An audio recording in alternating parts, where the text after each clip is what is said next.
Diabetes hypertension को लोग sir इतना इग्नोर कर रहे हैं। तो मैं देखता हूँ मतलब लोग गूगल में इंजीनियर हैं या माइक्रोसॉफ्ट में इंजीनियर हैं, अपने बीपी को सम टेकन फॉर ग्रांटेड ले रहे हैं। वो जो है कभी सिर दर्द हो रहा है तो दर्द की गोलियां खा के अपना काम चला रहे हैं, बीपी नहीं चेक कर रहे हैं। बीपी नहीं चेक कर रहे हैं। हाँ, एक दो बार किसी डॉक्टर ने बताया तो भी दवाई दी, तो उसको कहा कि रोज रोज कौन खाएगा ये वो, इस एज में थोड़े दवाई खाते हैं। तो उस बंदे का बाद में किडनी टेस्ट हुआ तो उसका क्रेटिनिन 13 था, ओ भाई मतलब किडनी फेल, मतलब जो सीकेडी हम बोलते हैं हम्म, जिसको। और जब वो अल्ट्रासाउंड कराने गया तो एक सिंगल किडनी थी उसके, जन्म से किडनी ही एक थी। ये तो कभी अस्पताल नहीं गया था। ये तो वाली बात होगी कि भंडारा खाने का खाना नहीं मिला, बाहर आए तो चप्पल चोरी हो गई।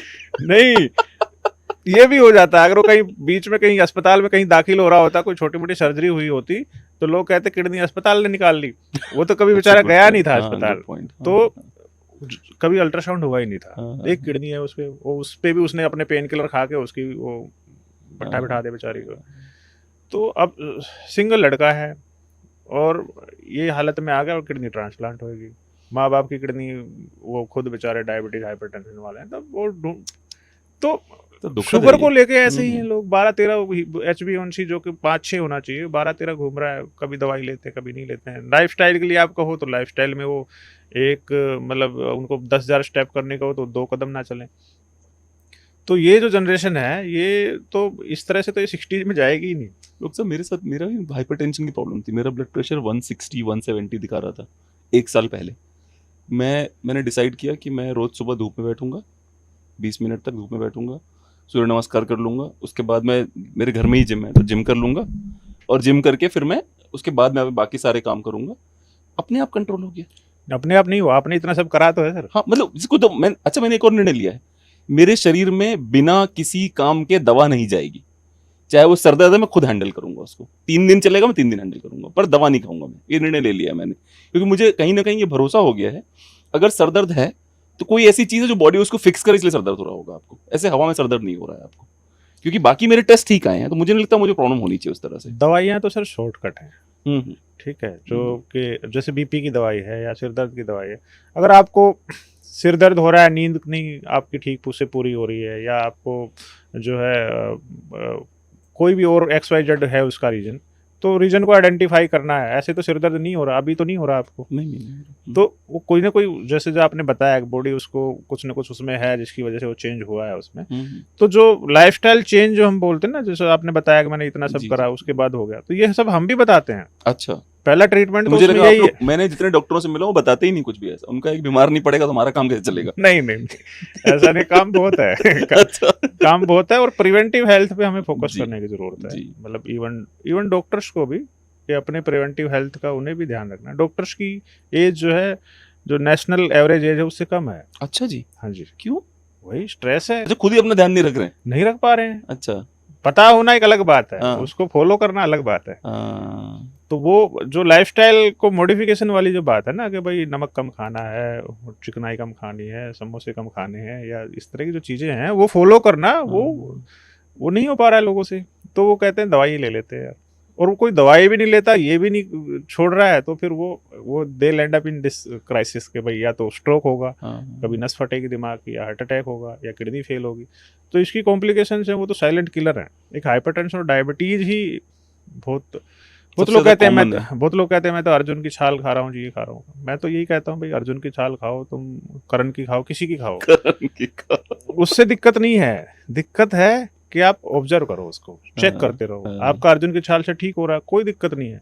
आपको जो है मेडिटेशन से ठीक हो रहा है, योगा से ठीक हो रहा है, आप करो ना।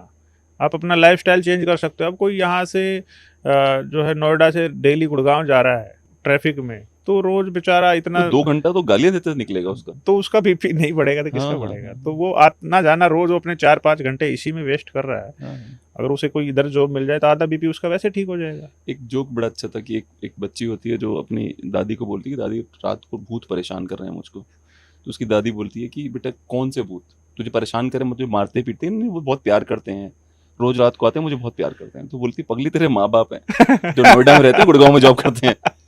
सही ये हो रहा है, ठीक है ना? ये हो रहा है है, ना। आधे लोगों के साथ ये हो रहा है, दिल्ली एनसीआर में तो खासकर मैं कहूँ जो भी। पर मुझे आपको नहीं लगता कि जैसे जब भी जैसे मेरे साथ जितना जहां भी मैं रहा हूँ, एक बार खाली मैंने दिल्ली में रह के गुड़गांव में नौकरी करी है, अन्यथा मैंने कहीं ऐसी देखी ही नहीं जॉब जहां मेरे घर के बगल में ना हो। या तो मैंने घर बदल दिया या मैंने नौकरी बदल दी। मैं हमेशा, अभी तो मेरा घर यहाँ से 4 किलोमीटर दूर है।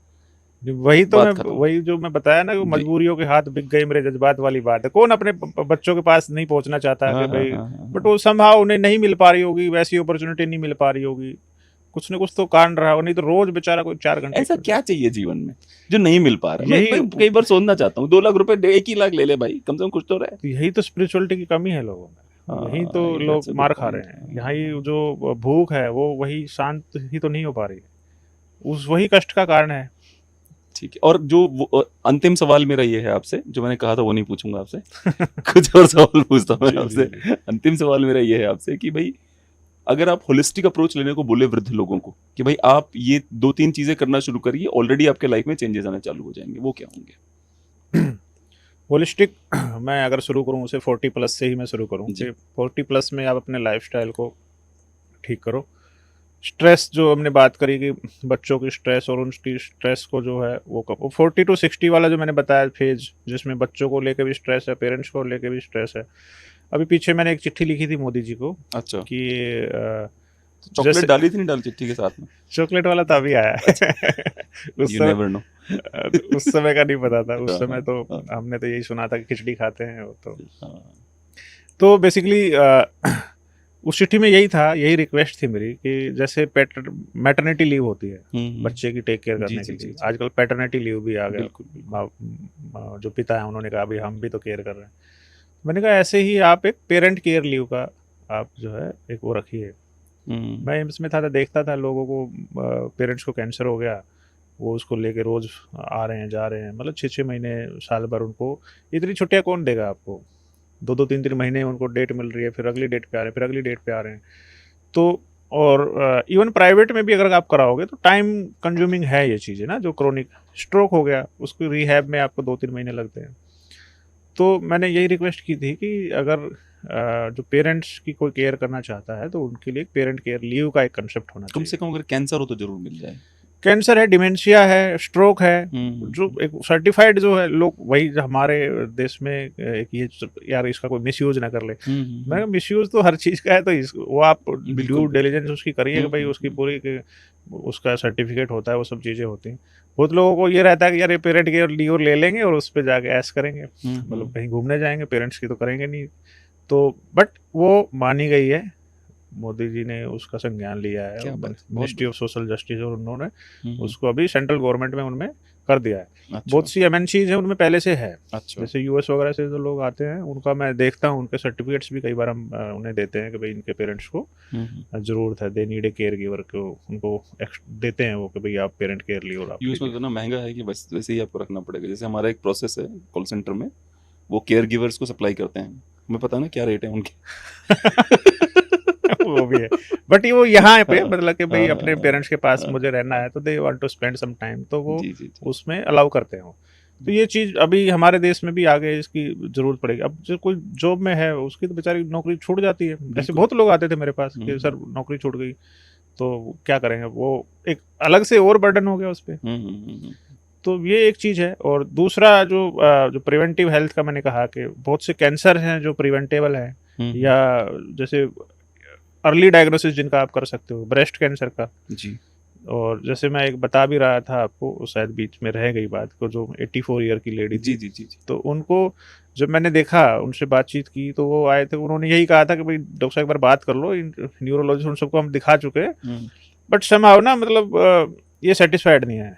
तो उनसे बात करी मैंने, तो उनको जब एग्जामिन किया तो उनको ब्रेस्ट में एक लंप था, मतलब गांठ थी। अच्छा।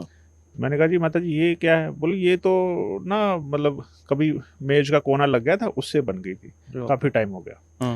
मैंने कहा जी ऐसे तो नहीं है, वो तो हो जाती है ठीक। मैंने कहा इसका थोड़ा जांच वाँच करके देखते हैं, तो उनको उसमें कैंसर निकला। अरे बाप रे। तब 84 ईयर्स में आप कैंसर देख के आप क्या कहोगे भाई, बहुत लोग क्या कहते हैं भाई इसमें कुछ नहीं कर सकते, छोड़ो अब क्या 84 ईयर में।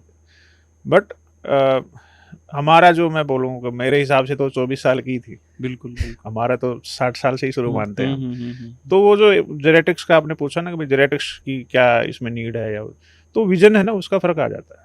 मैं उसे 24 साल की समझ रहा हूँ, अगर उसका फंक्शनलिटी वाइज वो ठीक है तो मैं उसे जो है उसको पूरा प्रॉपर सर्जरी वगैरह उसका सारी चीज़ हुई, वो सही है, कोई दिक्कत नहीं है उन्हें।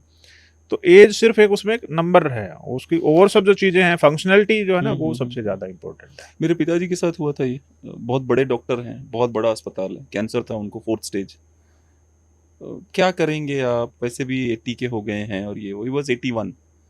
मैं सच बता रहा हूँ, पहली बार हुआ, इतने बड़े डॉक्टर थे वो। मैंने उनको कहा, डॉक्टर साहब पहले तो तुम तमीज से बात करो, आपकी कसम।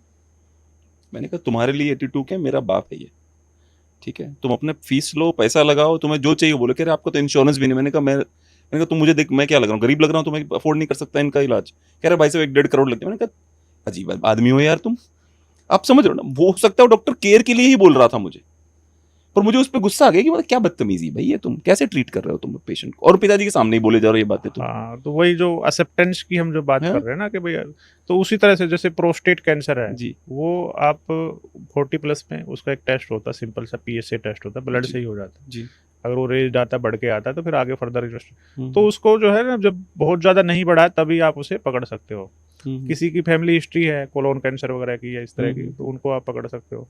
गॉल ब्लैडर कैंसर आप इस बेल्ट में देखेंगे बहुत ज़्यादा है, आपका गंगा यमुना बेल्ट जो है इसमें। अच्छा, पिताजी तो स्मोक करते थे, उनको लंग कैंसर था, मतलब वो 6 साल की उम्र से लेके 81 साल तक स्मोक किया उन्होंने। तो वो तो हाँ हाँ। आजकल नॉन स्मोकर्स को भी बहुत हो रहा है। अच्छा।